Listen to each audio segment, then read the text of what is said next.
بازگشت پیکر مطهر اولین خلبانان شهید ایران. با گذشت 32 سال از آغاز جنگ تحمیلی، پیکر 2 خلبان نیروی هوایی ارتش که در اولین روز از حمله رژیم بعث به کشورمان در عملیاتی به شهادت رسیده بودند، به کشور بازگشتند.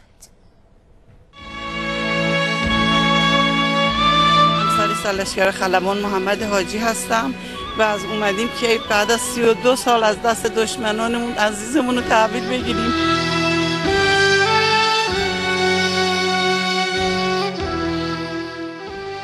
افتخار، فقط میتونم بگم غرور و افتخاری که به ما دادن و شجاعت و ایستادگیشون رو به همه ملت ایران ثابت کردن. فرزند سالشگر خلبان شهید خالد حیدری هستم.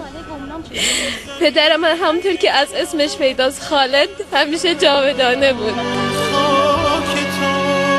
اجلاسی که اخیراً در بغداد داشتیم، مطالبه کردیم خلبان‌هایی رو که از قبل مفقود الاثر بودن. 63 خلبان مفقود الاثر داریم در حال حاضر. در گام اول 7 خلبان رو که از این تعداد 4 تاشون مشخصات هم دارند به ما تحویل دادند که شهیدان صالحی، شهید خالد حیدری، شهید محمد حاجی و شهید کیانجو هستند.